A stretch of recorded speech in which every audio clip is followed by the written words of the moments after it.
موت کے کل 6 مراحل ہوتے ہیں۔ پہلا مرحلہ جسے یوم الموت کہا جاتا ہے، یہ وہ دن ہے جب انسان کی زندگی کا اختتام ہو جاتا ہے۔ اس دن اللہ تعالیٰ فرشتوں کو حکم دیتا ہے کہ وہ زمین پر جائیں اور انسان کی روح کو قبض کریں تاکہ اسے اپنے رب سے ملاقات کے لیے تیار کیا جا سکے۔ اس وقت انسان اپنے جسم میں تبدیلیاں محسوس کرتا ہے۔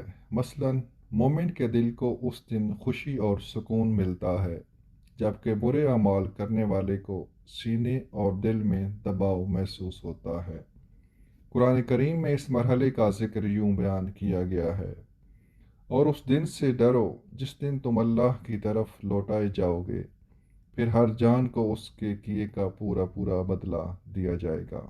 دوسرا مرحلہ روح کا تدریجی طور پر نکلنا۔ یہ مرحلہ پاؤں کے تلووں سے شروع ہوتا ہے۔ روح آہستہ آہستہ اوپر کی طرف بڑھتی ہے، ٹانگوں، گھٹنوں، پیٹ، ناف اور سینے سے گزرتی ہے، یہاں تک کہ وہ ایک مقام پر پہنچتی ہے جسے ترقی کہا جاتا ہے۔ اس مقام پر انسان تھکن اور چکر محسوس کرتا ہے اور کھڑا ہونے کے قابل نہیں رہتا۔ اس کی جسمانی طاقت ختم ہو جاتی ہے، لیکن وہ اب بھی نہیں سمجھ پاتا کہ اس کی روح جسم سے نکل رہی ہے۔ تیسرا مرحلہ قرآن کریم میں اس کا ذکر یوں آیا ہے: ہرگز نہیں، جب روح حلق تک پہنچ جائے گی اور کہا جائے گا کون ہے جو جھاڑ پھونک کرے گا، اور وہ سمجھے گا کہ یہ جدائی کا وقت ہے، اور ایک پنڈلی دوسری پنڈلی سے لپٹ جائے گی۔ یہاں وکیل من راق کا مطلب ہے کہ کون روح کو لے جائے گا۔ یہ وہ وقت ہوتا ہے جب لوگ ڈاکٹر یا ایمبولینس بلانے یا قرآن مجید پڑھنے کی بات کرتے ہیں، لیکن انسان ابھی بھی زندگی کی امید رکھتا ہے۔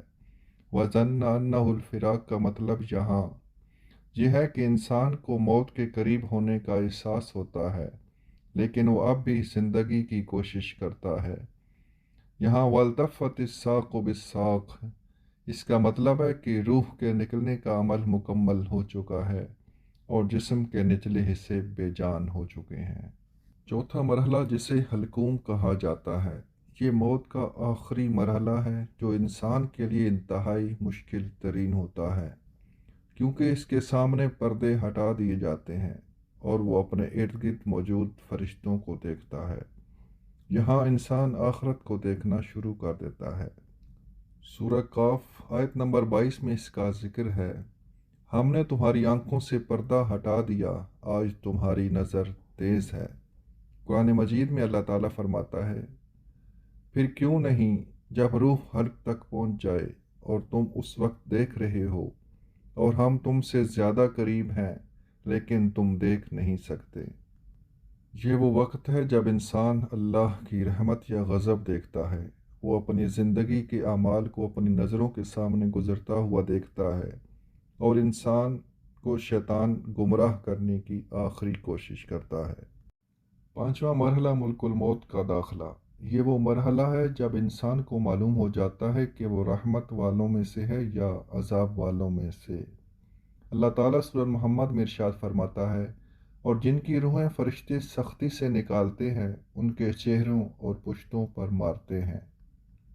اور اگر انسان مومن ہے تو اس کی روح نرمی سے نکلتی ہے، جیسے پانی کا قطرہ مشکیزے سے نکالا جاتا ہے۔ اللہ تعالیٰ سورۃ الفجر میں ارشاد فرماتا ہے: اے نفس مطمئنہ، اے اطمینان والی روح، اپنے رب کی طرف لوٹ آ، اس کی رضا اور مرضی سے، اور میرے بندوں میں شامل ہو جا اور میری جنت میں داخل ہو جا۔ چھٹا اور آخری مرحلہ، یہ وہ مرحلہ ہے جب انسان کی روح مکمل طور پر جسم سے نکل جاتی ہے۔ اگر وہ گناہگار ہے تو کہتا ہے: اے میرے رب، مجھے واپس بھیج دے تاکہ میں نیک عمل کر سکوں۔ لیکن اللہ تعالیٰ سورۃ المومنون میں فرماتا ہے: ہرگز نہیں، یہ صرف ایک بات ہے جو وہ کہہ رہا ہے، اور اس کے پیچھے ایک پردہ ہے قیامت کے دن تک۔ سورۃ قاف میں اللہ فرماتے ہیں: اور موت کی سختی حق کے ساتھ آئے گی، یہی وہ ہے جس سے تم ہمیشہ بھاگتے تھے۔ یہاں مومن کے لیے جنت کی بشارت ہے، جبکہ گناہگار کے لیے عذاب کی وعید۔ ایک مفسر سے پوچھا گیا کہ لوگ موت سے کیوں ڈرتے ہیں؟ انہوں نے جواب دیا: کیونکہ تم نے دنیا کو آباد کیا اور آخرت کو برباد کیا۔ اللہ سے دعا ہے کہ اللہ تعالی ہمارا بھی خاتمہ ایمان پر فرمائے، آمین بجاہ النبی الامین۔